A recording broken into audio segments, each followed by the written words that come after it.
نبي بعده أما بعد فأعوذ بالله من الشيطان الرجيم هو الذي أرسل رسوله بالهدى ودين الحق ليظهره على الدين كله ولو كره المشركون.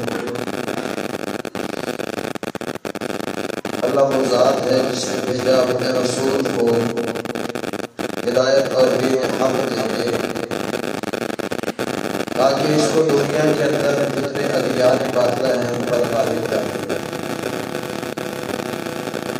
اگرچہ یہ بات کافروں کو مشرکوں کو بڑی ناپسند ہے.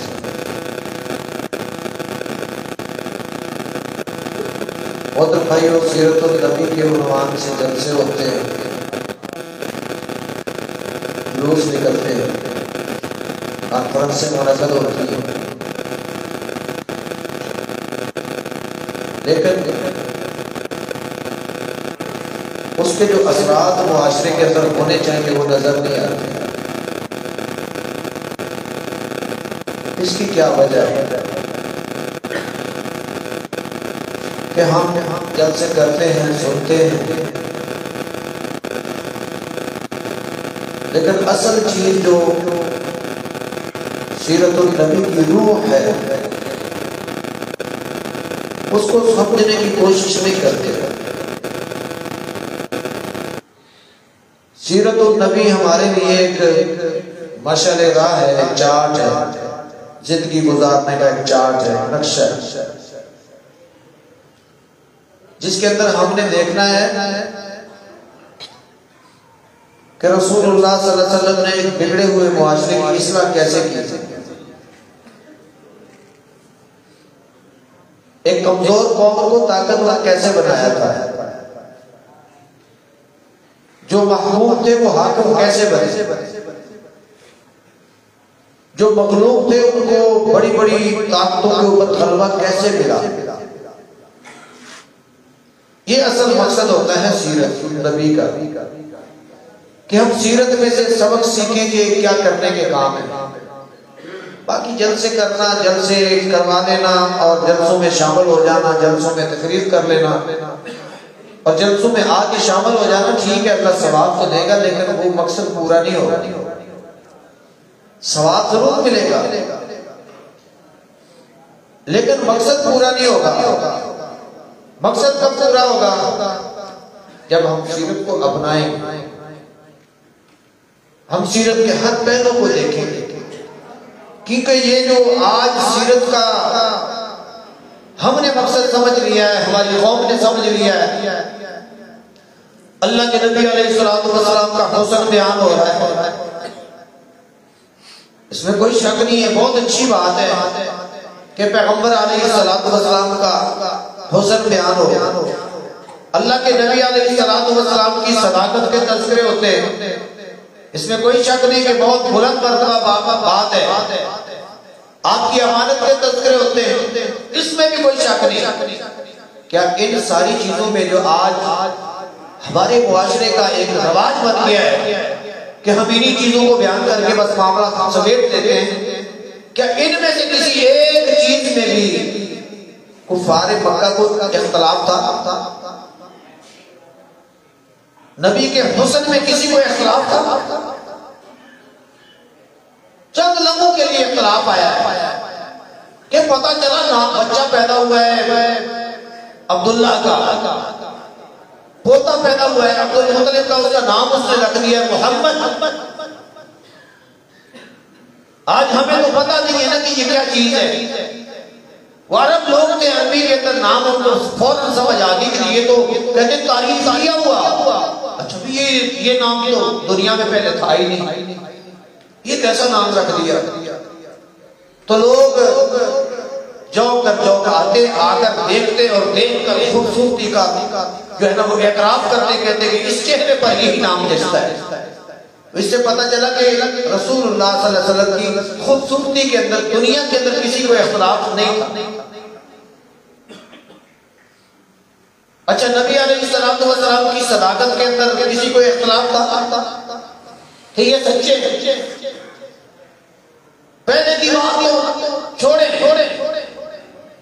لیکن رسول اللہ صلی اللہ علیہ وسلم نے جب پہلی دعوت اللہ نے حکم دیا ہے کہ یا ایھا المدثر قم فانذر وربک فکبر، اے اوڑھنے والے اوڑھنے اتار، ڈرا ان کو۔ اللہ کے پیغمبر علیہ السلام ان کے سامنے گئے، سب سے پہلے اپنے کردار کو پیش کیا ہے کہ لوگوں میں نے ایک لمبا عرصہ زندگی کا 40 سال میں نے تمہارے درمیان گزارے، بچپنا کی اس میں، اس سے بڑا ہوا پھر تمہارے پاس، کھیلا کھولا تمہارے پاس، مزدوریاں کی تمہارے پاس، شادی کی تمہارے سامنے، باپ بنا تمہارے سامنے، تم نے میرے ہر پہلو کو دیکھا ہے۔ لوگوں مجھے تم نے کبھی جھوٹ بولتے دیکھا ہے؟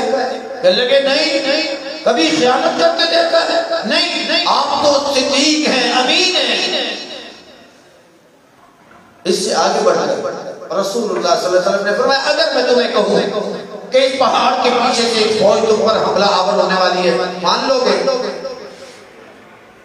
کہنے لگے کہ زندگی کا تجربہ یہ ہے کہ اس زبان سے کبھی جھوٹ نہیں سنا، بالکل مان لیں گے۔ تو اس سے پتہ چلا کہ رسول اللہ صلی اللہ علیہ وسلم کی صداقت کے اندر بھی کسی کو اختلاف نہیں تھا، امانت کے اندر بھی کسی کو اختلاف نہیں تھا۔ نبوت آنے کے بعد، دشمنیاں پیدا ہو جانے کے بعد، دنیا کا مقابلے میں آ جانے کے بعد، جب رسول اللہ صلی اللہ علیہ وسلم ہجرت کر کے جاتے ہیں، مشہور واقعہ آپ اکثر سنتے ہیں کہ رسول اللہ صلی اللہ علیہ وسلم نے علی رضی اللہ تعالیٰ عنہ کو اپنے بستر پر سلایا ہے، امانتیں ان کے حوالے کی ہے کہ علی یہ ساری امانتیں واپس کر کے پھر تم مدینے آ جانا۔ اس کا مطلب ہے کہ وہ رسول اللہ صلی اللہ علیہ وسلم کو امین مانگتے تھے۔ نبی علیہ السلام کی امانت کے اندر کسی کو کوئی شک نہیں تھا۔ اچھا بھی اختلاف کس چیز کے اندر ہے؟ آج میرا تو جب سے کا حسن یہ ہے کہ میں وہ جو ہے نا وہ کلامیں ملاتا چلا جاؤں، اللہ کے قرآن کی آیتیں پڑھوں۔ میں نے پہلے کہا ہے کہ اس میں کوئی شک نہیں ہے کہ اللہ کے قرآن نے رسول اللہ صلی اللہ علیہ وسلم کا حسن بیان کی ہے، اللہ کے قرآن نے رسول اللہ صلی اللہ علیہ وسلم کی صداقت بیان کی ہے، آپ کی امانت بیان کی ہے۔ بھئی اختلاف کہاں سے پیدا ہوا؟ یہ تو ساری چیزیں وہ ہیں جو متفقہ طور پر سارے مکے والے مان رہے ہیں۔ اختلاف تب ہوا اور ہمیں قرآن نے کیا بتایا ہے کہ جب اللہ کے نبی کا مشن شروع ہوگا نا، وہ مشن کیا ہے؟ لِيُظْهِرَهُ عَلَى الدِّينِ كُلِّهِ، کہ یہ جتنے باطل دین ہے اس کے اوپر اس دین کو غالب کرنا ہے، جو حق والا ہدایت والا دین ہے۔ جب یہ مشن شروع ہوگا تو پھر کفار مقابلے میں آئیں گے۔ وَلَوْ كَرِهَ الْمُشْرِكُونَ، اگرچہ یہ چیز مشرکوں کو بڑی ناپسند گزرے گی، اور رسول اللہ صلی اللہ علیہ وسلم کی عداوت تو ساری یہاں سے شروع ہوئی تھی کہ جب اللہ کے پیغمبر نے دعوت کا کام شروع کیا ساری دنیا دشمن ہوگی، انہوں نے کہا یہ کیا کر رہا ہے؟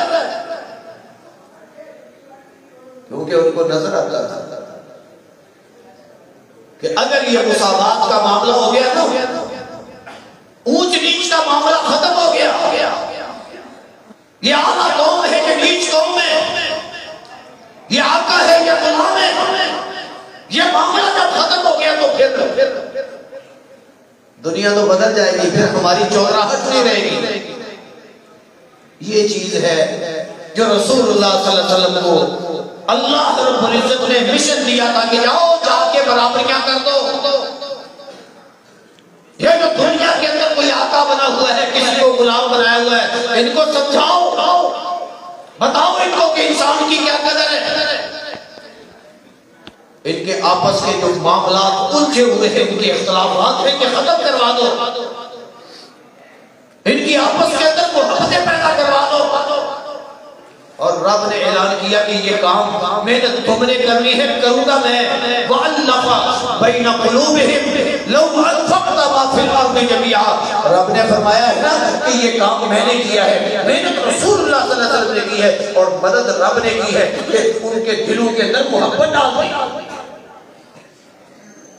کل بھی یہی مشن تھا جو مشرکوں کو ناپسند تھا، آج بھی یہی مشن ہے جو مشرکوں کو ناپسند ہے۔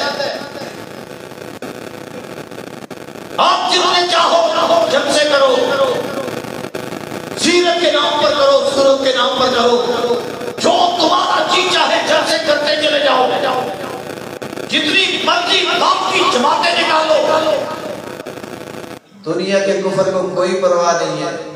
اگر تم نے ایسا کام شروع کر دیا، ایسا کام کہ لوگوں کو آپس کے اندر جو ان کے بٹوارے ہوئے ہیں، جو یہ فرقوں کے اندر بٹے ہوئے ہیں، مذہبی فرقہ واریت ہے، سیاسی فرقہ واریت ہے، قومی فرقہ واریت ہے، زبانوں کے فرقے بنے ہوئے ہیں، ایک دوسرے کے دشمن بنائے ہوئے ہیں، اس کام کو ختم کرنے کے لیے اگر آپ نے کوئی قدم اٹھایا ہے، آپ نے قلم اٹھایا ہے، آپ نے جلسہ کیا ہے، آپ نے لوگوں کو جمع کیا ہے، پوری دنیا کے اندر کل بھی پریشانی ہو جاتی تھی، آج بھی پریشانی ہو جاتی ہے۔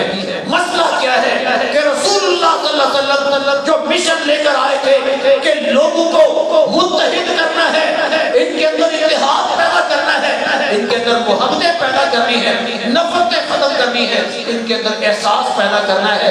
جب یہ کام شروع ہوا تو اس وقت کے مشرکوں کو تکلیف ہوئی، رب نے فرمایا کہ میرے نبی کا مشن یہ ہے لِيُظْهِرَهُ عَلَى الدِّينِ كُلِّهِ، میں نے نبی کو ہدایت اور دین حق دیا ہے اور مشن بتایا ہے، ذمہ داری لگائی ہے۔ آج میں اور آپ کیا کرتے ہیں؟ ہم نے سمجھا کبھی کہ یہ میری ذمہ داری ہے؟ نہیں، میں تو بڑا متکبر ہو گیا ہوں، میں تو بڑا گھمنڈ کے اندر ہوں۔ مجھ سے کوئی پوچھتا ہے کہ تو اتنا متکبر کس چیز میں؟ میں کہتا ہوں تجھے پتہ نہیں میرے پاس دین حق موجود ہے، مجھے رب نے ہدایت دے دی ہے، میں نے اس کو اپنا ورثہ سمجھ لیا ہے کہ یہ میری میراث ہے، میں اس کے اوپر بیٹھ جاؤں۔ اور آج دیکھ مدارس ہیں، مساجد ہیں، دینی درسگاہیں ہیں، ساری چیزیں دنیا میں موجود ہیں، حق موجود ہے، ہدایت موجود ہے، لیکن اس کو کنواں بنا کے رکھ دیا ہے۔ دین اسلام میں ایک چشمہ تھا، ہم نے کنواں بنا دیا، پانی اس میں سے بھی نکلتا ہے، پانی چشمے سے بھی نکلتا ہے، دونوں میں پانی ہے۔ فرق کیا ہے کہ چشمہ گھر گھر جا کے بڑے لمبے سفر کر کے سیراب کرتا ہے، اور کنواں کیا کرتا ہے؟ کنواں کہتا ہے ہاں بھائی میرے اندر پانی موجود ہے، اگر تجھے ضرورت ہے آنا میرے اوپر آ جا، آ کے بالٹی اٹھا، کوئی ڈبہ اٹھا، اس کو ایک رسہ باندھ، پھر لمبا رسہ نیچے لٹکا کے پانی نکال لے۔ کیا مجھ میں اور چشمے میں کوئی فرق ہے؟ پانی میں بھی دیتا ہوں، چشمہ بھی دیتا ہے۔ آج ہماری مثال کیا بن چکی ہے؟ جس کے پاس ہدایت ہے، جس کے پاس حق ہے، جس کو اللہ نے توفیق دی ہے، اللہ نے دین حق پر چلنے کے لیے اللہ رب العزت نے اس کا دماغ کھولا ہے، وہ بس وہ کنواں بن کے بیٹھ گیا، وہ کہتا ہے میرے پاس دین حق موجود ہے، جس کو ضرورت ہے آ جائے، آ کے مجھ سے لے۔ یہ نبی کا مشن، اللہ کے پیغمبر علیہ السلام، اللہ رب العزت نے فرمایا ہے هو الذی ارسل رسولہ بالہدی ودین الحق، اللہ نے رسول کو بھیجا ہے ہدایت اور دین حق دے کر، اور اللہ کو بیت اللہ، اللہ کے رسول کو بیت اللہ ملا ہے، اللہ کا جو پہلا گھر ہے وہ ملا ہے۔ اور آپ جانتے ہیں اس بات کو کہ رسول اللہ صلی اللہ علیہ وسلم کو نماز پڑھنے سے کوئی نہیں روکتا تھا، آپ کو زکات دینے سے بھی کوئی نہیں روکتا تھا، روزے رکھنے سے بھی کوئی نہیں روکتا تھا، حج کرنے سے بھی کوئی نہیں روکتا تھا، اختلاف بھی نہیں تھا کسی کا۔ اختلاف کب پیدا ہوا ہے؟ جب اللہ کے پیغمبر علیہ السلام نے دعوت کا کام شروع کیا۔ مطلب کہ نبی کی ذات میں اختلاف نہیں ہے، اختلاف اس وقت پیدا ہوا جب نبی کا مشن جاری ہوا، اس وقت وہ مد مقابل آئے۔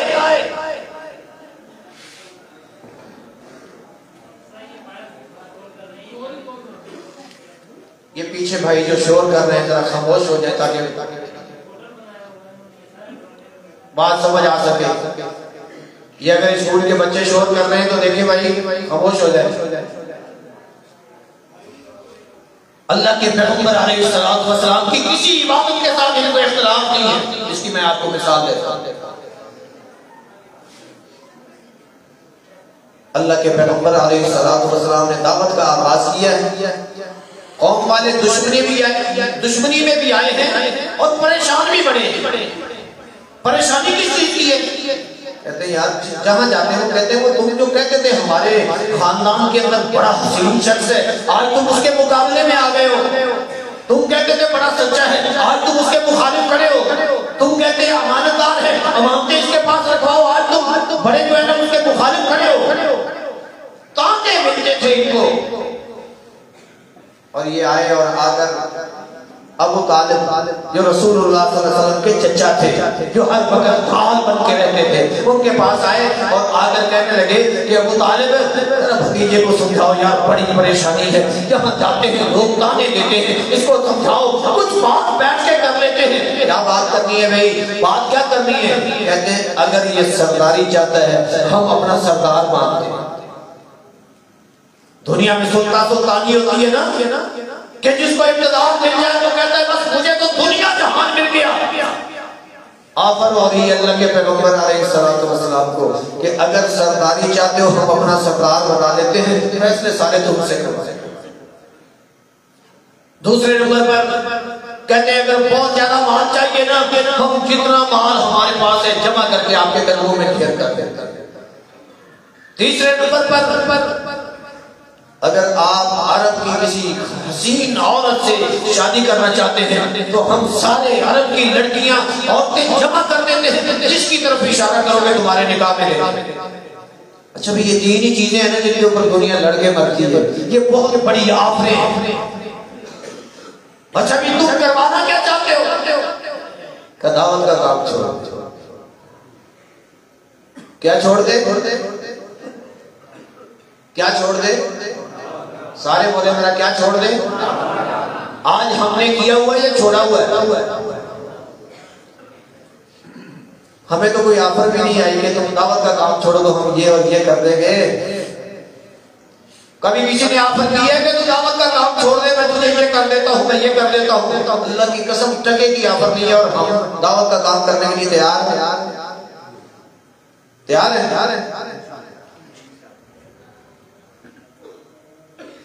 اب اللہ کے پیغمبر علیہ السلام کے سامنے آفر آئی ہے، وہ کہتے ہیں آپ دعوت کا کام نہ کریں، یہ بیت اللہ یہ آپ دن نماز پڑھیں کوئی نہیں روکے گا، آپ رات کو نماز پڑھیں کوئی نہیں روکے گا، آپ اس کا طواف کریں کوئی نہیں روکے گا، آپ جب چاہیں اس کا حجر اسود کا بوسہ دیں کوئی نہیں روکے گا، آپ زکات دیں کوئی نہیں روکے گا، آپ رمضان آئے رمضان کے بغیر آپ روزے رکھیں کوئی نہیں روکے گا، آپ کی کسی کام کے اندر کوئی رکاوٹ نہیں، کسی کی مجال ہے جو آپ کی طرف میری آنکھ سے دیکھ سکے، صرف ایک کام کر لو، دعوت کا کام تم چھوڑ دو، دشمنی کسی قسم کی کوئی نہیں ہے، مشن تم چھوڑ دو، پھر دشمنی کا سوال ہی پیدا نہیں ہوتا۔ اللہ کے پیغمبر علیہ السلام کے پاس وہ چچا جو ڈھال بن کے رہتا ہے آیا ہے، کہتا ہے بھتیجے تیری قوم کے لوگ بڑے پریشان ہیں، تیرے لیے بس مرے جا رہے ہیں، آج میں تمہیں مشورہ دیتا ہوں، آ جانا ان کے ساتھ بیٹھ کے یہ بات کر لیتے ہیں۔ کہا چچا کیا کہنا چاہتے ہیں؟ قوم قبیلے کے لوگ بھی آ گئے، سردار بھی آ گئے، کہا یہ بتاتے ہیں، انہوں نے بتایا کہ تم جو چاہو عبادت کرو، نمازیں پڑھو، روزے رکھو، زکات دو، توحید پر رہو، کوئی ہمارا تمہارے ساتھ کوئی مسئلہ نہیں ہے، تمہاری توحید کے اندر ہم خلل نہیں ڈالتے، بس تمہیں ایک کام چھوڑ دو، جو دعوت دیتے ہو یہ کام تم چھوڑ دو، اس کے مقابلے میں ہم یہ آفریں کرتے ہیں۔ اللہ کے پیغمبر علیہ السلام نے جواب ان کو دیا ہے، اپنی ساری امت کو سمجھایا ہے کہ اس دعوت کی اہمیت کیا ہے، دعوت کی اہمیت سمجھائی ہے۔ کہا چاچا بڑی حقیر سی آفریں انہوں نے میرے سامنے رکھی ہے، یہ دنیا کے اندر آج ہے کل نہیں ہوگی، سرداری آج ہے کل نہیں ہوگی، یہ عورت حسین آج ہے کل اس کا حسن ختم ہو جائے گا، کل یہ خود ختم ہو جائے گی، یہ دنیا کا مالو بتا آج ہے کل یہ ختم ہو جائے گا۔ میں تو ان کو یہ بتا دینا چاہتا ہوں میرے رب نے جو مشن دے کر مجھے بھیجا ہے، اللہ اس رب کی قسم ہے کہ اگر یہ میرے دائیں ہاتھ پر لا کے سورج کو رکھ دے، میرے بائیں ہاتھ پر لا کے چاند کو رکھ دے، میں پھر بھی اس مشن سے باز آنے والا نہیں۔ مجھے رب نے نبوت دی ہے، مجھے رب نے رسالت دی ہے، میرے رب نے میرے ذمہ کام یہ لگایا ہے کہ یا ایھا الرسول بلغ ما انزل الیک من ربک، اے میرے پیغمبر جو تیرے رب نے نازل کیا ہے دنیا والوں تک پہنچا وَإِن لَّمْ تَفْعَلْ فَمَا بَلَّغْتَ رِسَالَتَهُ، اگر تو نے یہ کام نہ کیا تو تو نے رسالت کا حق ادا نہیں کیا۔ آج امت کہتی ہے بڑی پریشان ہے، کہتے ہیں جی دیکھو جی مسلمان ہی ہر طرف مظلوم ہے۔ ابھی آپ صاحب بھی بتا رہے تھے کشمیر سے آواز آئے پتہ چلتا ہے مسلمان، فلسطین سے آواز آئے مسلمان، برما سے اراکان سے آواز آئے مسلمان، چیچنیا سے بوسنیا سے آواز آئے مسلمان، شام سے آواز آئے مسلمان، لبنان سے آواز آئے مسلمان، ہر طرف کٹنے والا لٹنے والا پٹنے والا مسلمان ہے۔ میں تو اکثر میں عالم تو ہوں نہیں کہ میں لمبی چوڑی تقریر کر سکوں، ایک سادہ سا آدمیوں میں مثال دے کے مجھے بھی بات سمجھ آتی ہے، میں مثال دے کے بات سمجھانے کی کوشش کرتا ہوں۔ اکثر میں کہتا ہوں کہ کیوں نہیں کٹیں گے، کیوں نہیں لٹیں گے، کیوں نہیں بنیں گے؟ یہ پنکھا ہے، جب یہ آتا ہے ڈبے کے اندر بیگ ہوتا ہے، اس کے اندر ایک پرچہ ہوتا ہے کہ ایسی ہوا دیتا ہے، ایسا یہ اتنا کرنٹ خرچ کرتا ہے، اس کی آواز بھی کوئی نہیں ہے، یہ بے مثال ہے، یہ ایسا ہے، یہ ایسا ہے، اس کا ایک مقصد بتا دیا جاتا ہے، مقصد کیا ہے کہ یہ ہوا دیتا ہے۔ اچھا جب تک یہ چلتا ہے بے مثال ہے، جب یہ چلنا بند ہو جائے بالکل یہ اپنا مقصد چھوڑ دے، جو اس کا مقصد تھا وہ اس نے چھوڑ دیا، پھر اس کے ساتھ کیا سلوک ہوتا ہے کبھی دیکھیں؟ ایک چیز میں نے آپ کے سامنے مثال رکھی ہے، باقی آپ اس کو گاڑی پہ لے لو، موٹر سائیکل پہ لے لو، آپ گھر کے فریج پہ لے لو، آپ اے سی پہ لے لو، آپ ایک کولر پہ لے لو، جو چیزیں آپ کے پاس ہیں ان ساری چیزوں پہ اس مثال کو آپ فٹ کرو کہ جو چیز مقصد سے ہٹ جائے پھر اس کی حالت کیا ہوتی ہے۔ آپ وہی چیز کل جو بڑی دکان کے اندر سجی تھی، شیشے کے اندر سجی تھی، جو اس کی تعریفوں میں پل باندھے جا رہے تھے، آج وہی چیز ہے، سارے لوہا وہی لگا ہوا ہے، اور اسی طرح سے رنگ بھی اترا نہیں ہے، صرف ایک کام ہوا ہے، اس نے اپنا مقصد چھوڑ دیا ہے۔ اب کیا ہے؟ اب یہ کباڑ کی دکان پہ اس کو توڑا جا رہا ہے، اس کو اسکریپ بنایا جا رہا ہے، بڑی بے تفصیل سے اس کو ٹوٹا جا رہا ہے۔ پوچھو دکاندار سے، او بھائی اس کے ساتھ حشر یہ کیوں کرتے ہو؟ کہے گا مقصد بہت ہو گیا ہے، مقصد چھوڑ جو اس کا مقصد تھا وہ ختم ہو گیا۔ اب یہ اسکریپ بھی بنے گا۔ آج مسلمان مقصد پہ لگے گئے، اور جب مسلمانوں کا مقصد فوت ہو جائے گا تو پھر مسلمانوں کو تاج پہنا کے سروں پہ بٹھایا جائے گا۔ کوئی یہ کام چھوڑ دے بات سمجھ آتی ہے، کوئی جاہل چھوڑ دے بات سمجھ آتی ہے۔ آج پورے معاشرے کے اندر ہر کسی نے دعوت کا کام چھوڑ دیا ہے، کوئی دعوت کا کام کرنے کے لیے تیار نہیں۔ اگر کرتا بھی ہے تو یہ ایک دفعہ کسی کو دعوت دے گا، اگر اس نے کسی ترسی لہجے میں اس کو جواب دے دیا زندگی بھر کے لیے کہے گا یہ تو مردود ہے، چھوڑ دو اس کو، بس یہ کام کا نہیں ہے۔ تیری زندگی کا مقصد صرف اتنا ہے؟ اللہ کے پیغمبر علیہ الصلوۃ والسلام کے لیے تو سینیاں سجائی جاتی تھی کہ آؤ نا ہم نے جلسہ قائم کیا ہے، آؤ نا ہمیں دعوت دو، ہم ماننے کے لیے تیار ہیں، اور مجھے تو کوئی تھوڑی سی بات کہہ دے مجھ سے برداشت نہیں ہے۔ اللہ کی قسم محمد الرسول اللہ صلی اللہ علیہ وسلم کی زندگی کے اندر کیا ہوتا ہے؟ طائف میں گئے ہیں، طائف میں جا کے اللہ کے پیغمبر نے ان کو دعوت دی ہے، انہوں نے سامنے سے جو سلوک کیا ہے ساتھ یا ہم سنتے رہتے ہیں، یہ سارا سلوک کس وجہ سے تھا؟ جی کس وجہ سے تھا؟ اس کے بعد تو پھر دعوت کا کام چھوڑ دینا چاہیے تھا نا۔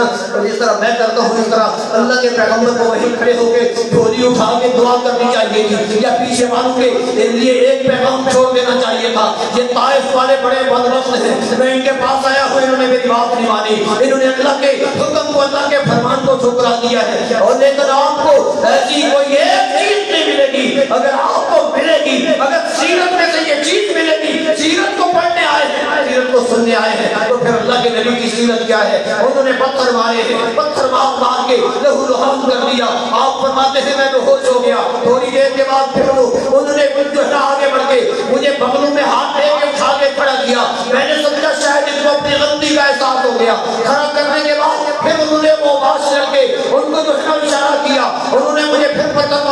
شروع کر دیے. اس وقت جبریل آئے. آدم کہا اے اللہ کے پیغمبر آپ اگر کہیں تو یہ میرے ساتھ جبل کا پہاڑوں کا فرشتہ ہے.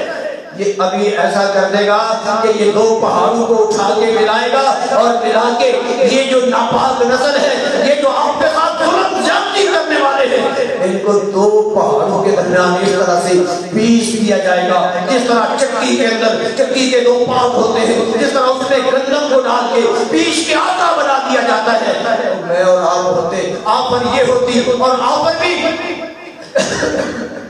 کسی دنیا کے عام انسان کی طرف سے نہیں,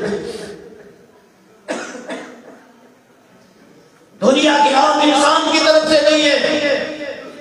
جبریل جو فرشتوں کے سردار ہیں آپ پر وہ کر رہے ہیں, اور ساتھ کس کو لے کے آئے ہیں؟ پہاڑوں کے فرشتے کو, کہ آپ اگر چاہیں تو یہ ہو جائے. کہا نہیں ذرا ٹھہر جا, جھولی اٹھائی ہے لیکن وہ دعا کے لیے نہیں اٹھائی, جھولی اٹھائی ہے اور کیا کہا اللہم اہد قومی فانہم لا یعلمون. اللہ میری قوم کو ہدایت دے دے, یہ مجھے جانتی. بتاؤ یہ نبی کی سیرت ہے کہ نہیں؟ آپ بتائیں گے تو میں سمجھوں گا کہ آپ کو بات سمجھ آئے. یہ نبی کی سیرت ہے کہ نہیں؟ اور ہم میں سے کون اپناتا ہے کہ میں دعوت کا کام نہیں چھوڑوں گا؟ کوئی اگر مجھے انکار کرے گا میں دعوت کا کام نہیں چھوڑوں گا. کوئی مجھے گالیاں دے گا میں دعوت کا کام نہیں چھوڑوں گا. کوئی اگر مجھے پتھر مارے گا میں دعوت کا کام نہیں چھوڑوں گا. اچھا تو کیوں نہیں چھوڑے گا؟ اس لیے کہ میں نبی کا متبع بننا چاہتا ہوں, میں نبی کی سیرت کے اوپر چلنا چاہتا ہوں. میرے نبی کی سیرت یہ ہے کہ انہوں نے پتھر کھا کے بھی دعائیں کی ہے, اس لیے میں سیرت کے جلسے سے یہ سیکھ کے آیا ہوں کہ آج کے بعد میں دعوت کا کام نہیں چھوڑوں گا. جتنی تلخ باتیں مجھے سننا پڑ جائے میں ساری سنوں گا, لیکن دعوت کا کام کروں گا. آپ ارادہ کرتے کریں گے یہ کام؟ یہ نبی کی سیرت کا ایک پہلو ہے. اللہ کے پیغمبر علیہ السلام نے نہ دن دیکھا نہ رات دیکھی, نہ گرمی دیکھی نہ سردی دیکھی. اللہ کے پیغمبر علیہ السلام سے ایک دن اماں جی نے سوال کر دیا. انہوں نے کہا کہ آج تو بڑا مسئلہ بن گیا, احد کے اندر پیغمبر کے نام شہید ہو گئے, احد کے اندر پیغمبر کی پیشانی کے اندر فوج کا ٹکڑا بیٹھ گیا ہے, احد کے اندر اتنے صحابہ شہید ہو گئے. یقیناً اللہ کے پیغمبر علیہ السلام کے لیے سب سے مشکل مرحلہ تھا. اماں جی نے موازنہ کرنے کے لیے سوال کر دیا, یا رسول اللہ صلی اللہ علیہ وسلم آپ کی زندگی میں سب سے مشکل دن کون سا آیا ہے؟ تو اللہ کے پیغمبر نے کیا بتایا؟ فرمایا کہ عائشہ وہ دن سب سے مشکل تھا جب میں طائف میں دعوت لے کے گیا تھا, لوگوں نے مجھے پتھر مارا. نبی کی سیرت ہے. ہم نے بسنا وہ چیزیں اس کے اندر اختلاف بھی کسی کو نہیں. نہ نبی کی خوبصورتی میں ان کو اختلاف تھا, نہ نبی کی صداقت میں ان کو اختلاف تھا, نہ نبی کی امانت میں ان کو اختلاف تھا. ان کو اختلاف تھا تو کس چیز میں, کس چیز میں اختلاف تھا؟ دعوت میں اختلاف تھا. اچھا وہ جس میں ان کو اختلاف تھا وہ کام میں بھی نہیں کرتا. میں کہتا ہوں بس یہ اختلاف والا کام ہے اس لیے میں کرتا.